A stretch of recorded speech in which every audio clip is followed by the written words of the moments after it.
여러분 군대 이야기하면 뭐가 먼저 떠오르세요? 눈치, 고참, PX, 훈련소 뭐 다 비슷비슷하죠. 근데요, 대한민국 육군, 그것도 겨우 갓 전입한 이등병에게 사단장이 헬기를 타고 직접 면회를 왔다면 믿으시겠어요? 처음엔 저도 웃었어요. 말이 되냐고요. 근데 그게 제 얘기였어요. 그리고 그 면회의 끝엔 제가 평생 잊지 못할 인연 하나가 기다리고 있었어요. 그럼 오늘의 사연 시작하겠습니다. 입대하고 훈련소 생활이 끝나고 자대 배치를 받던 날 난 생각했어요. 그래, 이제 조금은 쉬워지겠지. 적어도 눈치 안 보는 가족은 없잖아. 그게 착각이었다는 건 정말 얼마 안 돼서 깨달았죠. 처음 며칠은 그럭저럭 무난했어요. 밥 먹고 청소하고 주특기 교육도 받고. 저는 원래 보병으로 분류됐었고 체력 하나는 자신 있었거든요. 근데 어느 날 중대장님이 절 따로 부르시더라고요. 박일두 이병, 자네 면회 신청 들어온 거 알고 있나? 순간 얼떨떨했어요. 면회요? 전 고아원 출신입니다. 부모님은 돌아가셨고 연락하고 지내는 친척도 없어요. 친구? 하나 있긴 있었지만 연락은 뜸했죠. 근데 누가 면회를? 없습니다. 면회 올 사람이 없습니다. 제가 단호히 말하니까 중대장님 표정이 미묘하게 풀리는 듯 하더니 그냥 그래, 들어가 봐. 하시고 끝났어요. 그날 밤 저는 혼자 침상에 누워 생각했죠. 진짜 누군가가 날 찾은 걸까? 혹시 아버지? 네, 제 아버지요. 근데 그 사람 절 떠난 사람입니다. 제 기억엔 아주 어릴 때 저를 고아원에 던지듯 맡기고는 돌아서던 그 뒷모습밖에 없어요. 그땐 왜 그러셨는지 지금도 이유는 몰라요. 며칠 뒤 또 불려갔습니다. 이번엔 대대장실. 박일두 이병, 자네 면회 혹시 잘못된 연락은 아니었는지 확인 중이다. 혹시 누가 자네 이름으로 무단으로 올 수도 있고, 아니 이게 무슨 이등병 하나 두고 왜 자꾸 중대장, 대대장까지 나서냐고요. 부대 분위기가 심상치 않았어요. 동기들이 수군거리기 시작했죠. 야, 박일두개 뭐냐? 무슨 군수내부 자식이냐? 아냐, 어제 듣자 하니까 걔 보직 바뀌었대. 원래 보병이었는데 갑자기 취사병으로 떨어졌대. 헐. 진짜 그때서야 알았어요. 제 보직이 바뀌었다는 걸요? 그 와중에 박일두 이병 사단장님께서 직접 만나러 오신다. 이 말을 들었을 땐 저 진짜 얼어붙었어요. 사단장님이? 나를? 그것도 헬기 타고? 아니, 이건 말이 안 되잖아요. 제가 무슨 대통령 아들도 아니고. 군대에서 사단장이 일개 이병한테 헬기 타고 온다니 이건 무조건 뭔가 있는 겁니다. 그날 오후 실제로 하늘에서 헬기 소리가 들렸어요. 두두두두두 진짜 영화처럼요. 사단장님이 내렸고 모든 간부들이 격하게 인사하던 그 순간 저는 면회장 앞에서 그분을 마주하게 됐습니다. 그리고 그 순간 그곳에 또 다른 사람들이 서 있더군요. 한 명은 제 아버지였습니다. 그리고 그 옆엔 오랜만에 보는 희재가 있었어요. 그 장면. 저는 아직도 잊지 못합니다. 면회를 다녀오고 난 다음 날 아침 식당 앞에 서 있던 중대장이 말없이 저를 불렀습니다. 박일두 이병, 오늘부로 보직 확정됐다. 취사병. 당분간 식당 근무에 전념해. 그렇게 저는 다시는 안 올 줄 알았던 취사반에 배치됐습니다. 보병으로 입대한 몸인데 주방이라니. 처음엔 좀 어리둥절했죠. 근데 이상하게도 이상하지 않았습니다. 면회장에 있었던 그 얼굴들 때문이었어요. 희재 진짜 오랜만에 보는 얼굴이었습니다. 초췌한 얼굴 하지만 여전히 그때처럼 따뜻한 눈빛. 그리고 울고 있었죠. 그 옆엔 분명히 죽음 직전이라던 아버지. 하지만 건강해 보였어요. 대체 무슨 일이 벌어졌던 걸까요? 시계를 되돌리자면 저는 희재를 막노동 현장에서 만났습니다. 그땐 서로 제대로 된 밥 한 끼 먹기도 어려운 날들이었어요. 희재는 유쾌한 녀석이었습니다. 야, 일두야. 오늘 일당 받은 거 있으면 소주 한 병 각이냐? 에이, 넌 맨날 그러고 나중엔 내가 다 계산하잖아. 그니까 형처럼 듬직한 형이 있어야 내가 산다니까 그 말하면서 늘 어깨 동무하던 그 애. 처음엔 그냥 일하는 동료였는데 어느새 형제 같은 존재가 됐습니다. 같이 라면 나눠 먹고 공사장 끝에서 담배 한 대씩 태우고 무너진 인생 위에 서로가 유일한 벽돌이었죠.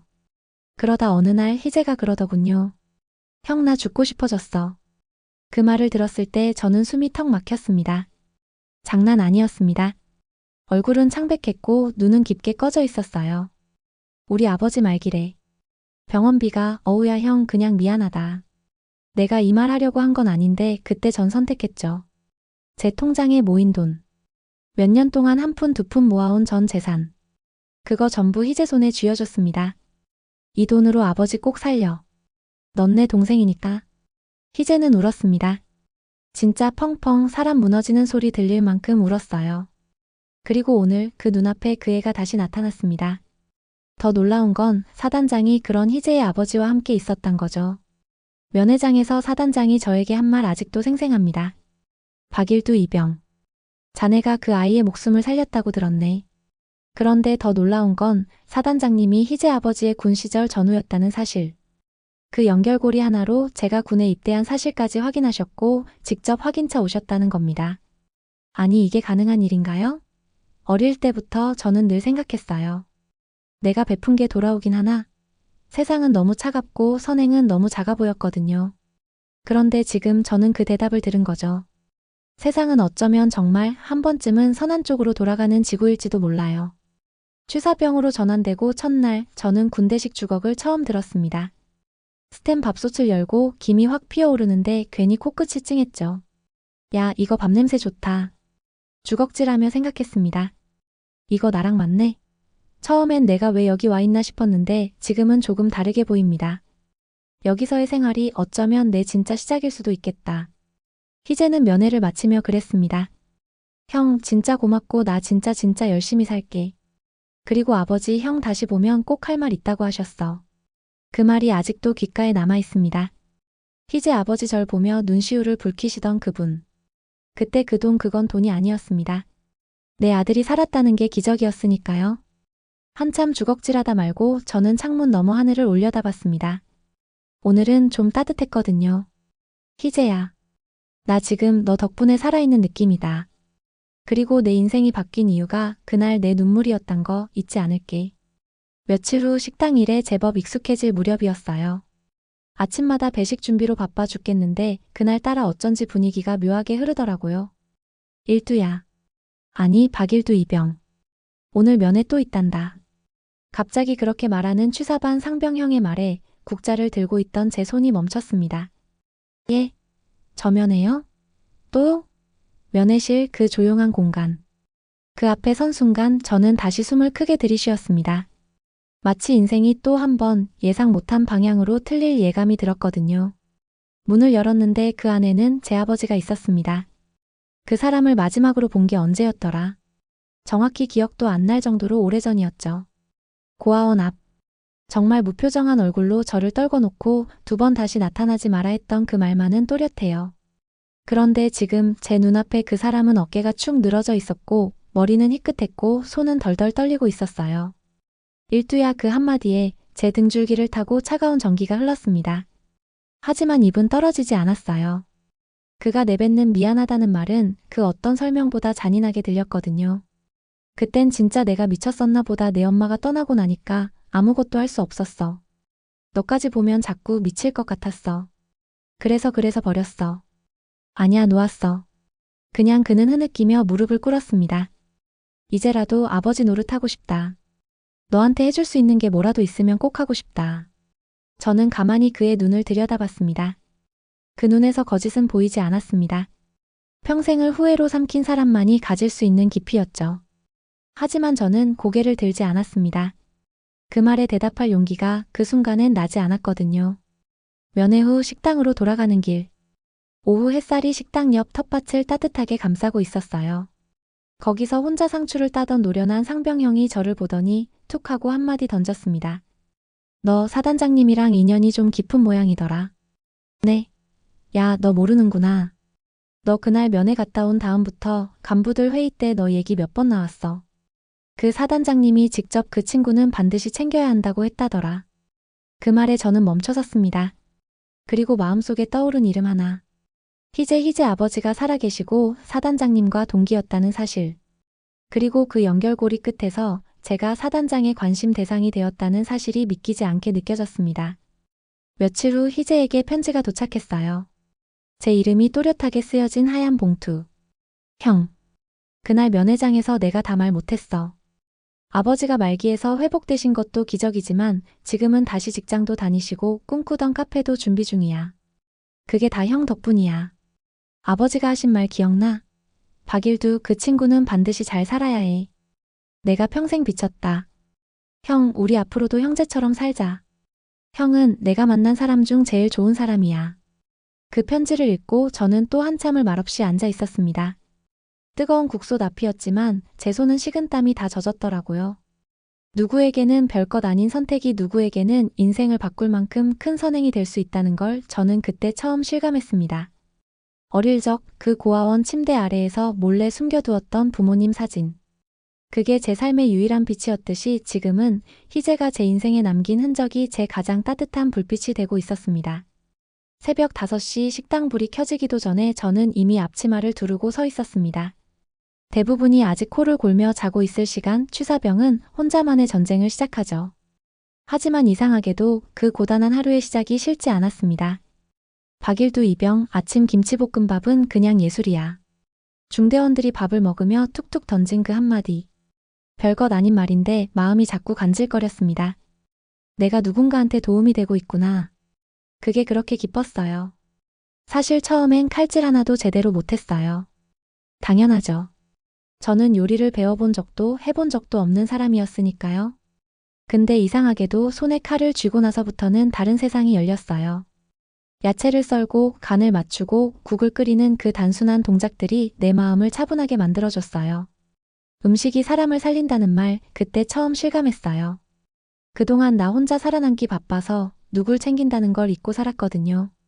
박일두 이병, 혹시 조리부사관 추천서 넣을 생각 없나? 그 말을 들은 순간 저는 머리가 하얘졌습니다. 제가요? 그래, 자네 같은 애가 하면 잘할 것 같아서 그래. 진심이야. 그때 사단장님도 조용히 제 등을 토닥이며 그러셨습니다. 박이병, 자네는 다른 사람과 다르게 누군가의 밥이 되어줄 줄 아는 사람일세. 요리는 기술이 아니라 마음이야. 그 말이 가슴을 파고들었어요. 그동안 나는 단지 생존을 위해 몸을 굴렸지만 이제는 누군가를 살리기 위한 손이 되어보고 싶다는 생각이 처음으로 들었습니다. 저녁을 앞둔 마지막 날, 저는 작은 종이상자 하나를 꺼냈어요. 그 안에는 어릴 때부터 지금까지 간직해온 부모님 사진이 있었어요. 그리고 그 옆에 희재가 보낸 편지, 아버지가 군면회 때 주신 손편지 한 장. 일두야, 다시는 너를 외롭게 하지 않겠다. 이제부터는 내가 내 옆에 있는 아버지다. 너를 사랑한다, 내 아들아. 그 문장을 읽고 저는 처음으로 눈물 없이 편지를 접었습니다. 과거에 저는 아버지란 단어를 듣기만 해도 가슴이 저려왔는데 지금은 아니었어요. 전역 후 저는 부사관 학교에 지원했고 놀랍게도 조리특기 부문에서 최우수 성적으로 합격했습니다. 그리고 첫 배치받은 부대에서 다시 그 이름을 들었어요. 일두 형 아니에요? 돌아보니 거기엔 군복 입은 희재가 서 있었습니다. 그는 의경 복무를 마치고 부사관으로 재입대한 상태였고 우리는 다시 같은 부대에서 근무하게 되었죠. 운명이란 정말 이렇게 다시 얽히는 건가 싶었습니다. 희재는 어느 날 제게 말했어요. 형, 우리 진짜 가족 맞지? 그럼. 당연이지. 나 이번에 아버지랑 작은 카페 시작하려고. 형이 만든 김치볶음밥 메뉴로. 이름은 일두식당 어때? 저는 터져나오는 웃음을 참으며 대답했어요. 어이, 너무 나 내세우는 거 아냐? 창피하게. 형은 창피한 사람이 아니라 자랑스러운 사람이야. 누가 뭐래도 형은 내 인생의 은인이야. 그날 밤 집에 돌아와 아버지와 나란히 앉아 텔레비전을 보는데 그분이 갑자기 제 어깨에 손을 올리시며 말씀하셨습니다. 일두야, 이젠 내가 너한테 밥 한 끼는 해줄 수 있겠다. 아직도 미안하지만 너랑 다시 살아가고 싶어. 그 말을 듣고 저는 말없이 고개를 끄덕였습니다. 말로 다 할 순 없지만 그때 제 마음은 분명히 이렇게 외쳤어요. 그래요, 아버지. 이제 괜찮아요. 이제 우리 함께 살아가요. 전역하고 몇 달 뒤 처음으로 누군가의 요청이 아닌 내 의지로 아버지를 찾았습니다. 그 사람은 동네 공사 현장에서 목수 보조로 일하고 계셨어요. 예전과는 확실히 달라진 모습이었습니다. 말수가 줄었고 술은 완전히 끊었고 무엇보다 매일 아침 도시락을 싸들고 출근하는 성실한 사람이 되어 있었습니다. 아버지. 제가 다가가자 그는 망치질을 멈추고 저를 보았습니다. 얼굴이 순간 굳더니 곧 천천히 웃음이 번졌죠. 왔냐, 일두야. 오늘은 네가 날 찾아왔네. 그 말에 저는 처음으로 대답했습니다. 이제 내가 아버지 보러 가도 되는 사람 됐잖아요. 그날 저녁 우리는 오랜만에 함께 밥을 먹었습니다. 집은 낡았지만 식탁 위에는 제법 따뜻한 반찬들이 놓여 있었어요. 그리고 그 반찬들 중엔 김치볶음이 있었습니다. 형이 만들어준 그거 흉내낸 거야. 매운 걸 좋아하더라고 너는. 그걸 보며 저는 피식 웃었습니다. 그날 이후 저는 아버지 집을 일주일에 한 번씩 찾아갔습니다. 밥도 같이 먹고 같이 장도 보고 때로는 아무 말 없이 앉아 TV도 보고 그 모든 시간이 제겐 처음 겪는 가족의 일상이었습니다. 그리고 그와 동시에 저는 청소년 요리 봉사단체에 들어갔습니다. 군대에서 배운 조리 기술 그리고 취사병 시절 배운 단체 급식 운영 노하우가 정말 유용하게 쓰이더라고요. 처음으로 제가 만든 밥을 받고 감사합니다. 라며 웃는 아이들을 보며 제 안에서 묻혀있던 감정들이 꿈틀거리기 시작했습니다. 아, 나도 누군가에게 이렇게 웃음을 줄 수 있는 사람이었구나. 한 아이가 그러더군요. 형, 저도 나중에 형처럼 남들 도와주는 요리사 될래요. 그 말에 저는 대답했습니다. 도와주는 게 아니야. 같이 살아가는 거야. 밥이란 게 원래 그래. 같이 먹는 거고 나누는 거고. 그날 밤 저는 혼자 책상 앞에 앉아 어릴 적 고아원에서 받은 유일한 소지품을 꺼냈습니다. 작은 일기장이었죠. 누런 종이에 삐뚤빼뚤 적힌 글씨. 오늘도 누가 나를 찾아오지 않았다. 그래도 밥은 먹었다. 내일은 누가 나를 데려갔으면 좋겠다. 그 글씨를 보며 저는 조용히 눈을 감았습니다. 그리고 속삭였죠. 이젠 괜찮아. 이젠 내가 누굴 데려갈 수 있어. 그 후로도 저는 꾸준히 봉사활동을 했습니다.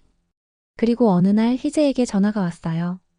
형, 우리 카페 2호점 오픈해. 이번엔 복지관 안에 작은 점포로. 매출보다 중요한 건 동네 어르신들 따뜻한 밥 한 끼야. 그 말을 듣고 저는 확신했습니다. 우리는 잘 살아가고 있다는 걸. 그리고 그 시작은 아주 오래전 어느 날 제 전 재산을 쥐어주며 이건 가족이니까라고 말했던 그 순간이었단걸요. 요즘 저는 아버지와 같이 사는 집에서 희재와 공동 운영하는 따뜻한 식당이라는 이름의 작은 가게를 꾸리고 있습니다. 매일 아침 10시 식당 문을 열면서 저는 꼭 이렇게 마음속으로 외칩니다. 오늘도 누군가에게 따뜻한 하루가 되었으면 좋겠다. 봄이 오고 있었습니다. 햇살이 길어지고 식당 앞에 놓인 화분에도 새순이 움트기 시작했죠. 저희 가게 이름 따뜻한 식당. 이제는 동네 사람들 사이에서 꽤 유명해졌습니다. 아유 일투씨, 오늘도 김치찌개에다 그 된장 깍두기 주실 거죠?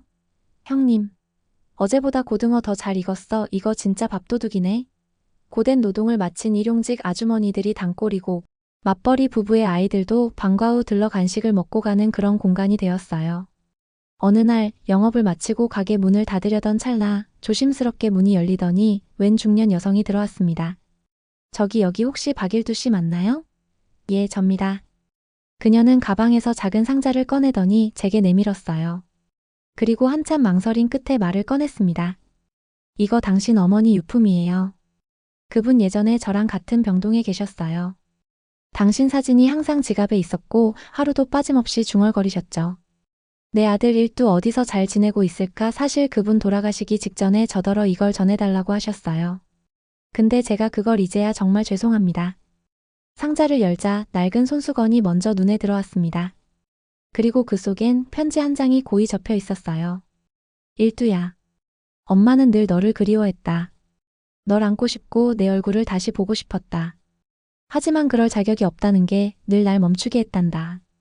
그래도 언젠가 너를 꼭 안고 싶었어. 내가 그토록 보고 싶었던 너야.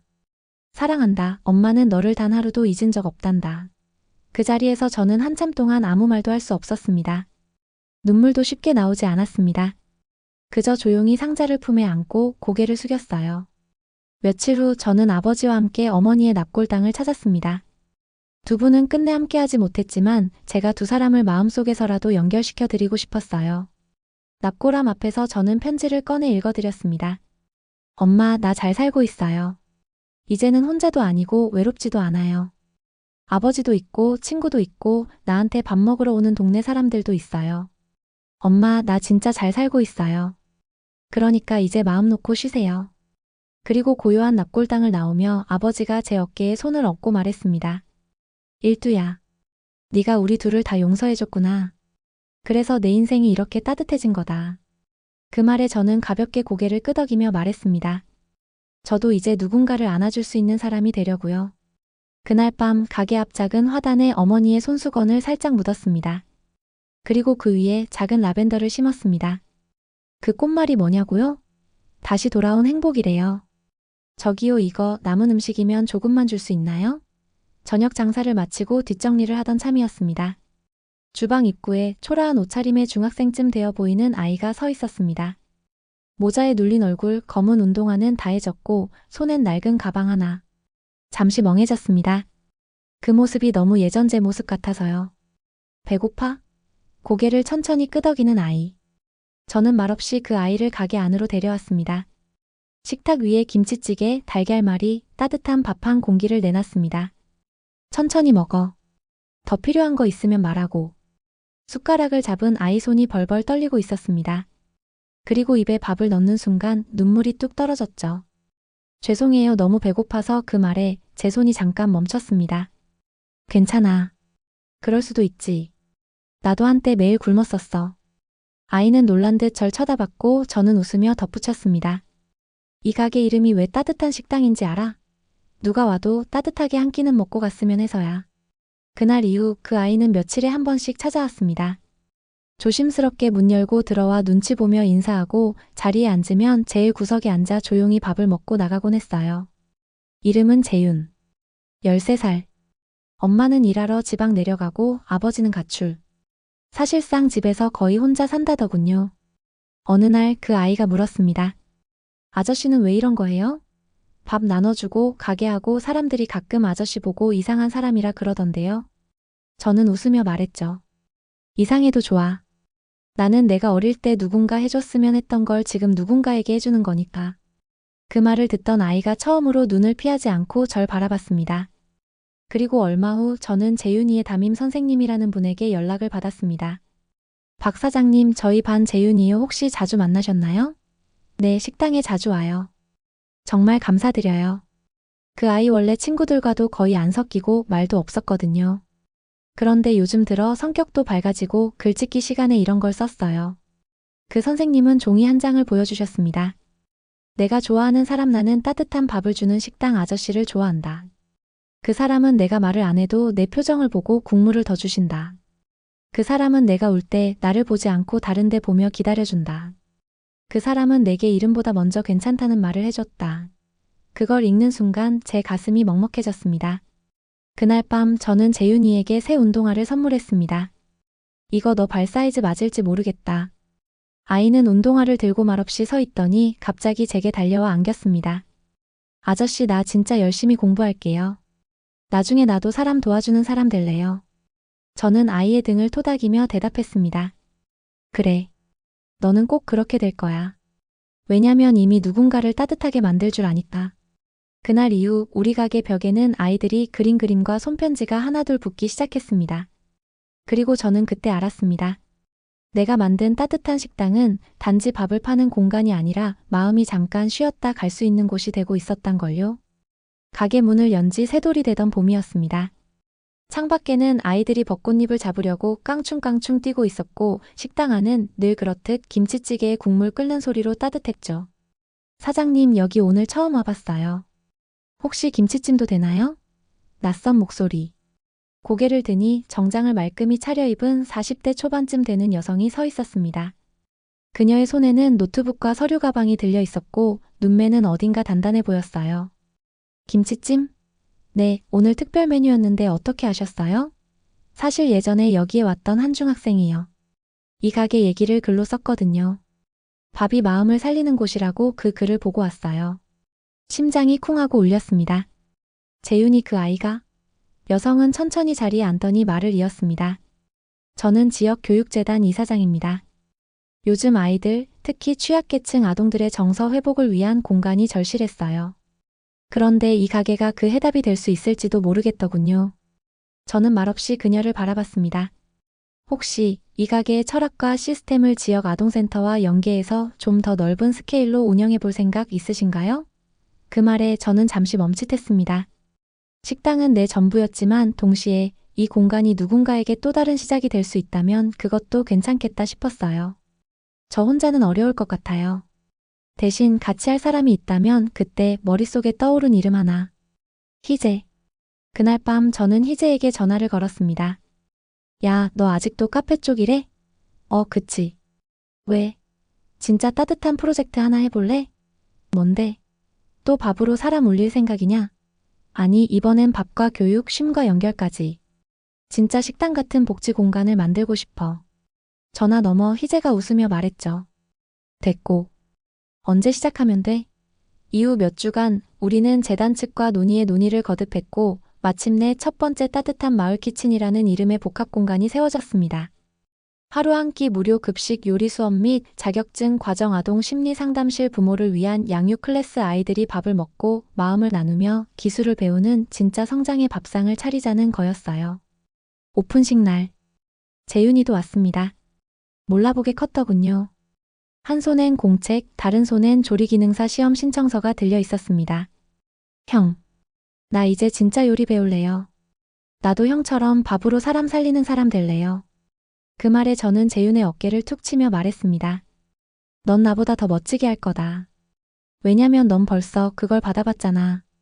그날 가게 끝자리에서 낯익은 얼굴이 조용히 저를 지켜보고 있었습니다. 아버지였습니다.